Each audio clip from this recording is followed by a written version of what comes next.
Good morning dear students. আজি ভিডিঅ'টোত আমি পঢ়িম ক্লাছ 8ৰ ইংলিছৰ lesson number 1 all about a dog written by A.G. Gardiner. A.G. Gardiner full name হৈছে Alfred George গাৰ্ডিনাৰ জন্ম হৈছিল 1865 চনত আৰু মৃত্যু হৈছিল 1946 চনত was a British journalist and author. এগৰাকী ব্ৰিটিছ জাৰ্নেলিষ্ট আৰু অথৰ আছিল জাৰ্নেলিষ্ট মানে সাংবাদিক আৰু অথৰ মানে লিখক His essays written under the pen name Alpha of the Bluff are highly regarded. তেখেতে যিবিলাক essays লিখিছিলে essaysবোৰত তেখেতৰ যিটো অৰিজিনেল নেম আলফ্ৰেড জৰ্জ গাৰ্ডিনাৰ এইটো নামেৰে নিজৰ পৰিচয় দিয়া নাছিলে আনকি কি কৰিছিলে পেন নেম মানে ছদ্ম নাম আলফা অফ দ্য প্লাফ নামেৰে নিজৰ পৰিচয় দিছিলে এজ এ ৰাইটাৰ তেখেতৰ essaysবোৰত He was born in Chelmsford, Essex, Englander. তেখেতৰ জন্ম হৈছিলে ইংলেণ্ডৰ এছেক্সৰ কেলমছফৰ্ড নামৰ ঠাইত সো এতিয়া বলা আমি চাও এছেটোত কিহৰ বিষয়ে বৰ্ণনা দিয়া আছে পেজ নম্বৰ 1ত ফাৰ্স্ট প্যাৰাগ্ৰাফটোত ইয়াতে প্ৰথমে ৰুল সম্পৰ্কীয় বিষয়ক লৈ এটা নোট লিখা আছে আৰু তাৰ পিছত এছেটোৰ বিষয়ে অলপ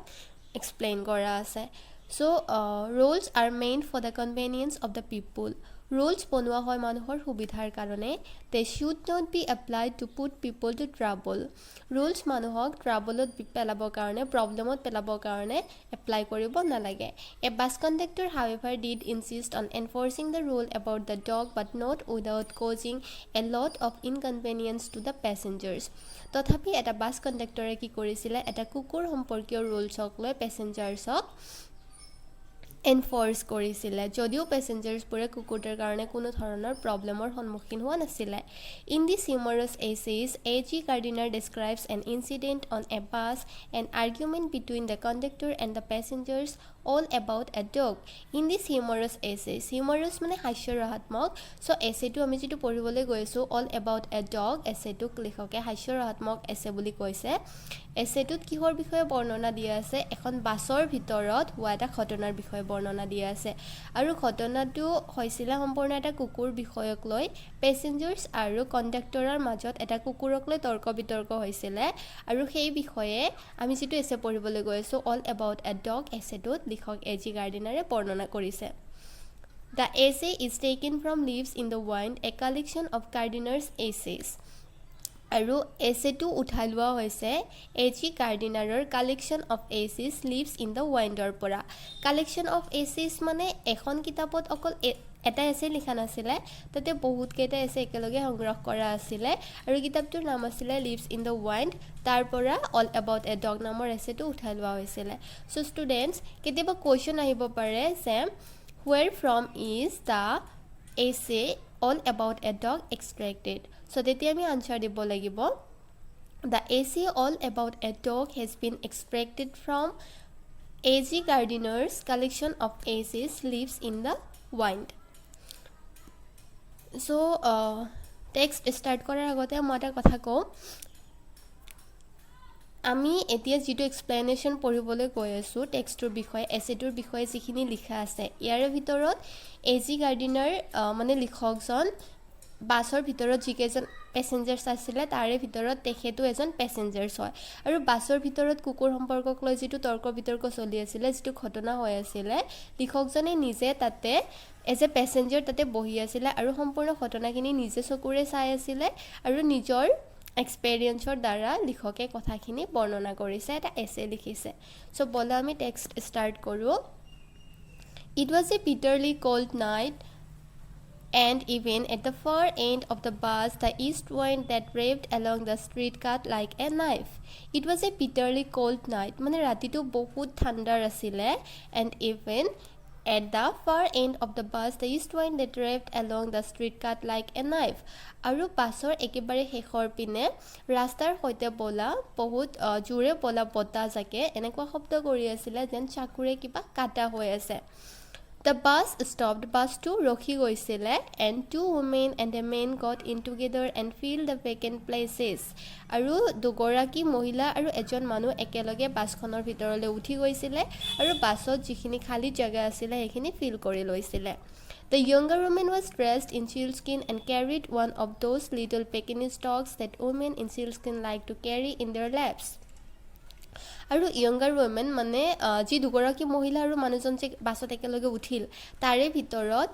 যিগৰাকী ইয়ংগাৰ আছিলে মানে কম বয়সী আছিলে সেই মহিলাগৰাকীৰ কেনেকৈ ড্ৰেছ আপ কৰি আছিলে চিল স্কিন মানে স্কিন অফ চি এনিমেলছৰ স্কিনেৰে বনোৱা ড্ৰেছ পিন্ধি আছিলে আৰু তেখেতে কি কৰিছিলে তেখেতৰ কোলাত এটা সৰু পেকিনিজ ডগ কঢ়িয়াই লৈ আছিলে পেকিনিজ ডগ মানে সৰু প্ৰজাতিৰ কুকুৰ এটা যাৰ চকুবিলাক সৰু সৰু থাকে আৰু নোমবিলাক বহুত দীঘল দীঘল থাকে দেখাত বহুত প্ৰিটি লাগে so' the conductor came in and took the fares তাৰপিছত কি হৈছিলে কণ্ডাক্টৰজন বাছৰ ভিতৰত সোমাই আহিছিলে আৰু পেছেঞ্জাৰ্ছৰ পৰা ভাড়া উঠাই আছিলে then his eyes rested cold dislike on the beady eyed dog আৰু তেতিয়া তাৰ চকু পৰিছিলে সেই য়ংগাৰ ৱমেনগৰাকীয়ে কোলাত লৈ থকা বিডি আইড ডগ মানে সৰু সৰু চকুৰ সেই পেকিনিজ ডগটোৰ ওপৰত I knew there was going to be trouble কথাষাৰ কৈছে লিখকে এজি গাৰ্ডেনাৰে কৈছে যে তেখেত যেতিয়া বাছৰ ভিতৰত বহি আছিলে আৰু ঘটনাটো লক্ষ্য কৰি আছিলে আৰু যেতিয়া তেখেতে দেখা পাইছিলে যে কণ্ডাক্টৰজনে কুকুৰটোৰ ওপৰত চকু দিছে কুকুৰটোৰ ওপৰত তেখেতৰ চকু পৰিছে তেতিয়া লিখকে গম পাইছিলে যে এতিয়া কিবা না কিবা এটা প্ৰব্লেম হ'বলৈ গৈ আছে সেইকাৰণে তেখেতে কৈছে that I knew there was going to be trouble মই জানো এতিয়া কিবা না কিবা এটা প্ৰব্লেম হ'বলৈ গৈ আছে This was the opportunity for which he had been waiting and he intended to make the most of it. This was the opportunity for which he had been waiting. কণ্ডাক্টৰজনৰ কাৰণে এইটো এটা অপৰচুনিটি আছিলে এটা chance আছিলে যিটো কাৰণে সি ইমান time অপেক্ষা কৰি আছিলে আৰু এতিয়া যিহেতু সি চান্সটো পাইছে এতিয়া আৰু সি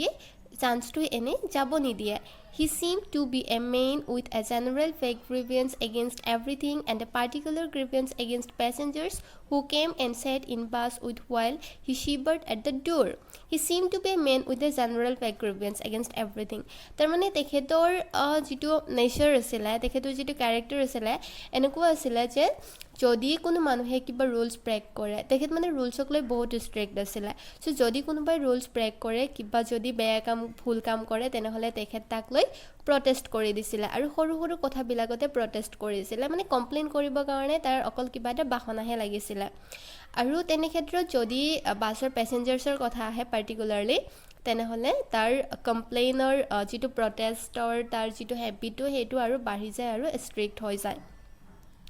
You must take the dog out, he said with bitter feeling. তেতিয়া কণ্ডাক্টৰজনে কৈছিলে যে you must take that dog out. আপুনি কুকুৰটোলৈ বাহিৰলৈ ওলাই যাব লাগিব with a bitter feeling. মানে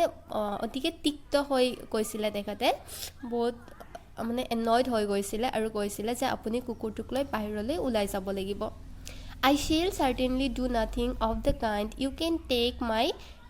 name and এড্ৰেছ তেতিয়া মহিলাগৰাকীয়ে উত্তৰ দিছিলে যে I shall certainly do nothing of the kind. আপুনি কোৱা মতে মই হঠাতে তেনেকৈ একো কৰিব নোৱাৰোঁ মই বাছৰ পৰা নামি যাব নোৱাৰোঁ You can take my name and address. আপুনি মোৰ নাম আৰু ঠিকনা লৈ ল'ব পাৰে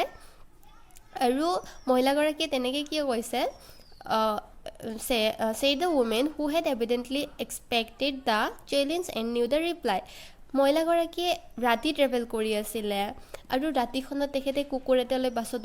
উঠিছিলে চ' তেখেতৰ জানা আছিলে যে হয়তো কিবা প্ৰব্লেম হ'ব পাৰে কুকুৰটোক লৈ আৰু সেইকাৰণে তেখেতে জানিছিলে যে যদি কেতিয়াবা কিবা প্ৰব্লেম যদি হৈ যায় যদি কুকুৰটোক লৈ বাছৰ মানুহে কিবা কয় তেনেহ'লে তাক লৈ কেনেধৰণে আনচাৰ দিব লাগিব মহিলাগৰাকীয়ে সেয়ালৈ ফুলি প্ৰিপেয়াৰ্ড হৈ আছিলে আৰু সেইকাৰণে তেখেতে জানিছিলে যে কণ্ডাক্টৰজনৰ কুৱেশ্যনত তেখেতে কেনেকৈ আনচাৰ দিব লাগিব চ' তেখেতে কি কৈছে ডেট আপুনি কোৱা মতে মই তেনেকুৱা ধৰণে একো কৰিব নোৱাৰোঁ মই মানে বাছৰ পৰা নামি যাব নোৱাৰোঁ আপুনি কি কৰিব পাৰে মোৰ নাম আৰু মোৰ এড্ৰেছ লৈ লওক লাগিলে যদিহে মোৰ কুকুৰটোৰ কাৰণে বাছৰ পেছেঞ্জাৰ্ছে কিবা ধৰণৰ প্ৰব্লেম পায় তেনেহ'লে আপুনি তাক লৈ কমপ্লেইন কৰিব পাৰে You must take that dog out, that's my orders. তাৰপিছত কণ্ডাক্টৰজনে কৈছে যে আপুনি ডগটো বাহিৰলৈ ওলাই নিবই লাগিব that's my orders. এইটো মোৰ অৰ্ডাৰ হয় মই আপোনাক ৰিকুৱেষ্ট কৰা নাই বা আপোনাৰ মৰ্জিমতে চলিব দিয়া নাই মই আপোনাক অৰ্ডাৰ কৰিছোঁ আপুনি কুকুৰটোক লৈ বাছখনৰ পৰা নামি যাবই লাগিব I won't go on top in such weather, it would kill me, said the woman. তেতিয়া মহিলাগৰাকীয়ে কৈছে যে এইটো বতৰত মই ওপৰলৈ যাব নোৱাৰোঁ এইটো বতৰত মানে মই প্ৰথমে পাইছোঁ that it was a bitterly cold night বহুত ঠাণ্ডাৰ ৰাতি আছিলে চ' ইমান ঠাণ্ডাৰ ৰাতিটোত মই ওপৰলৈ উঠি যাব নোৱাৰোঁ it would kill me মই ঠাণ্ডাত মৰি যাম Certainly not, said her lady companion. You have got a curve as it is. তেতিয়া দুগৰাকী মহিলা উঠিছিলে যে বাছত একেলগে তাৰে যিগৰাকী য়ংগাৰ উইমেন আছিলে তেখেতে সেই কুকুৰটো কঢ়িয়াই লৈ আছিলে আৰু লগতে আৰু যিগৰাকী মহিলা আছিলে তেতিয়া তেখেতে আনচাৰ দিছে that certainly not you have got a cough as it is তেতিয়া মহিলাগৰাকীয়ে কৈছে যে নহয় তুমি হঠাতে এনেকৈ ওপৰলৈ উঠি যাব নোৱাৰা ইমান ঠাণ্ডাটোত তুমি ওপৰলৈ উঠি গ'লে চৰ্দি কাহ হৈ থাকিব it's nonsense said her male companion আৰু তেতিয়া দুগৰাকী মহিলাৰ লগতে যিগৰাকী মেল মানুহজন উঠিছিলে সেই মানুহজনে তেতিয়া উত্তৰ দিছে ডেট ইটছ ননচেন্স কি নিৰৰ্থক কথা হয় ইমান ৰাতিটো ইমান ঠাণ্ডাৰ ভিতৰত এগৰাকী মহিলাই কেনেকৈ নামি যাব পাৰে The conductor pulled the bell and the bus stopped. তেতিয়া কণ্ডাক্টৰজনে বাছটো ৰখাই দিছিলে বাছটো ৰখাবৰ কাৰণে যিটো বেল আছিলে সেইটো পুল কৰি দিছিলে আৰু বাছটো ৰখাই দিছিলে This bus doesn't go on until that dog is brought out. আৰু কণ্ডাক্টৰজনে কৈছিলে যে বাছটো তেতিয়ালৈকে নাযায় যেতিয়ালৈকে কুকুৰটোক বাছৰ পৰা নামাই নিয়া নহ'ব and he stepped on the pavement and waited. আৰু কণ্ডাক্টৰজনে বাছৰ পৰা নামি গৈছিলে ৰাস্তালৈ নামি গৈছিলে আৰু ৰাস্তাৰ কিনাৰত তাতে ৰখি আছিল আৰু অপেক্ষা কৰি আছিলে যে কেতিয়া মহিলাগৰাকী বাছৰ পৰা নামি যাব It was his moment of triumph. মানে এইটো তেখেতৰ মানে বিজয়ৰ মুহূৰ্ত আছিলে কাৰণ কণ্ডাক্টৰজন কি আছিলে ৰুলছক লৈ বহুত ষ্ট্ৰিক্ট আছিলে চ' সি যেতিয়া তাৰ ৰুলছ ব্ৰেক কৰা নাছিলে যেতিয়া তাৰ ৰুলছক লৈ ষ্ট্ৰিক্টেই হৈ আছিলে মহিলাগৰাকী নামি নোযোৱাৰ কাৰণে যেতিয়া সি বাছখন ৰখাই দিছিলে তেতিয়া সি ভাবিছিলে যে মই জিকি গৈছোঁ ময়ে জিকি আছোঁ কাৰণ মই ৰুলছ ব্ৰেক কৰিব লগা হোৱা নাই he had the law' on his side and a whole bus full of angry people feeling distressed আৰু তাৰ ছাইডত ল' আছিলে কাৰণ কুকুৰলৈ বাছৰ সেইটো ৰুলছ হয় যে যদি কোনো জীৱ জন্তু লৈ কোনো এনিমেলছ লৈ যদি কোনোবা বাছত উঠে তেনেহ'লে যদি পেচেঞ্জাৰ্ছে তাৰ পৰা কিবা প্ৰব্লেম পায় সেইকাৰণে কণ্ডাক্টৰজন ষ্ট্ৰিক্ট হ'ব লাগিব তাৰ বিষয়ে একশ্যন ল'ব লাগিব চ' কণ্ডাক্টৰজনে সেইটোৱে কৰিছিলে সি ৰুলছ লৈ কথা কৈ আছে একৰ্ডিং টু ল' কৈ আছে চ' হি হেজ ল' অন হিজ ছাইড বাট বাছৰ যিবিলাক মানুহ আছিলে সকলোবোৰ মানুহবিলাক বিৰক্তি পাই আছিলে সকলোৰে মানে খং উঠি আছিলে his embittered soul was having a real holiday আৰু কণ্ডাক্টৰজনৰ